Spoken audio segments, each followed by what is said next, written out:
So we were just talking about sex-linked diseases and the why hemizygous, or why it's more common in boys than girls. And so here we could talk about like male pattern baldness. So this is a bald man married to a wild type female. All of the daughters will be carriers, whereas none of the sons will be carriers. If this woman has children, 50% of her children will have the pattern baldness gene. So here is that female, and she's mated with a wild type male. Here, 50% of her daughters are carriers, but 50% of her sons are actually bald. So if you want to know whether whether your kids are going to be bald, look at your wife's dad. 50% of your kids will be bald if your wife's dad is bald. Male children. Now, on the other hand, if she had married a bald man instead, then she would have had 50% of her kids she would have given a wild type gene to, and 50% of her kids she would have given a mutant allele to. The male will give a mutant allele to his daughters and nothing, a Y chromosome, and therefore no male pattern gene, wild type or mutant, to his sons. So 50% of the males will be bald, and 50% of the females will have male pattern baldness if the mom is a carrier and the dad is bald.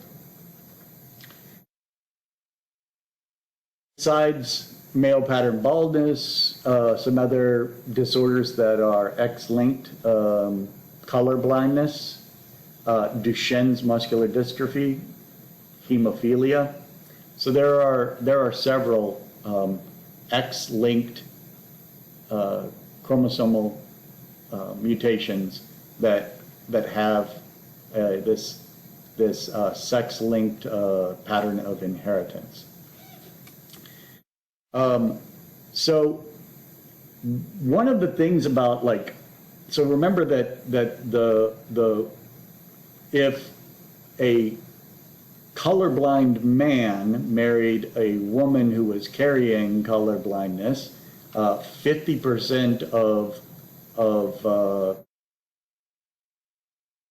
daughters would be colorblind. But what about these carriers? What about the carriers? Do they have no phenotype at all?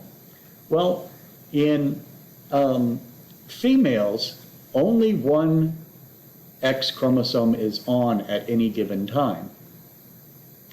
And so the other X is inactivated by adding methyl groups to it until it becomes so condensed that no genes get transcribed off of it. Now, if you are heterozygous, female heterozygous for something like male pattern baldness or let's say color blindness, well then you would have like a mosaic phenotype. An example of that is in cats. So the fertilized egg has one allele that is orange and one allele that is black because the mom was orange and the dad was black. And true breeders, let's say. So the males would either be black or orange, offspring of this person, right? But the females that are heterozygous like this, one of the X's is going to be inactivated, and you don't know which one it's going to be. So if the orange X is inactivated, then that hair follicle will only produce black fur. Whereas if the black follicle is inactivated, then that follicle will only produce orange fur. In the case of color blindness, the retina ends up being mosaic, and so different parts of the retina have different amounts of color blindness. And in the case of male pattern baldness, different hair follicles would have male pattern baldness and other hair follicles would not.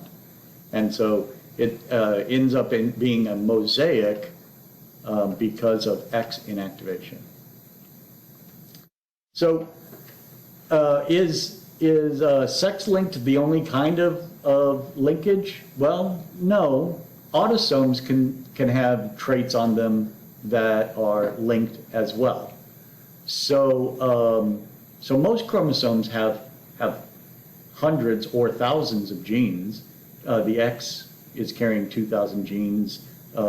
Chromosome 2 is carrying something more like 3,000 genes. The Y only carries about 150 genes, but that whole chromosome is inherited, right?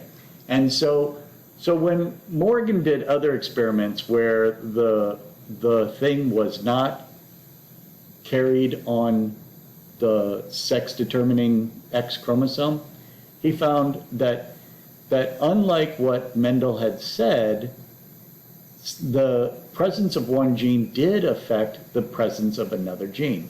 And here's how he did it. So he has a true breeding white long-winged fly. So this is both of these are dominant phenotypes. And he has a black vestigial winged fly, and this is a true breeder. Both of these are the recessive phenotypes. So when he crosses these, he ends up with a heterozygote, and the heterozygote looks like the dominant phenotype on both traits.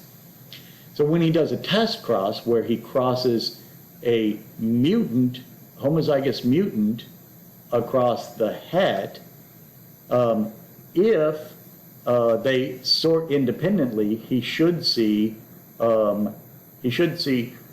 maybe all four possible phenotypes: gray body, long wings, black body, vestigial wings, the two parental phenotypes, and then gray body, vestigial wings, and black body, long wings. That's what he should see if they are not linked, right? A 1-to-1-to-1-to-1 ratio. It should be all of those possibilities. But instead, he sees the vast majority are the parental phenotypes, that these genes are somehow linked. There are some that slip through, but the majority are the parental phenotypes. So Morgan found that body color and wing size or other things that were on the same chromosome did not assort independently as Mendel had postulated.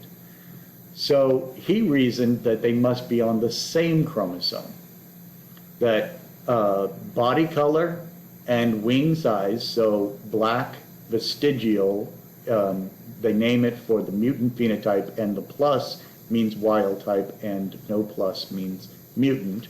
So the gray long wing and the black vestigial wing are crossed.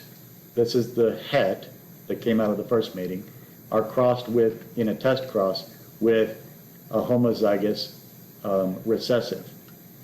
The majority ends up being this het or homozygous mutant. And there are very few that have the dominant phenotype on one trait and the mutant phenotype on the other trait. Very few. So what would cause that? And it turns out that crossing over that we learned during in meiosis during synapsis when the homologous chromosomes form that chiasmata. They synapse onto each other and do a crossover. That crossover allows for some of the dad chromosome to get on the mom chromosome, some of the mom chromosome to get on the dad chromosome. So that those are now possibilities.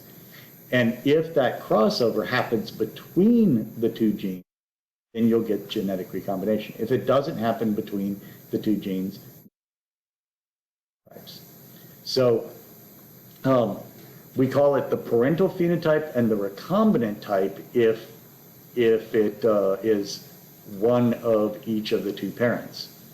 A 50% frequency of recombination between two genes would indicate that they are either on different genes or very, very far apart on the same chromosome. They're either on two different chromosomes, the two genes are on two different chromosomes, or they're very, very far apart on the same chromosome, so that the crossover is likely to happen between them. So the reason that Mendel did not see this recombination, and he reasoned that these were separate particles. The reason is because the P color and the P shape were on different chromosomes.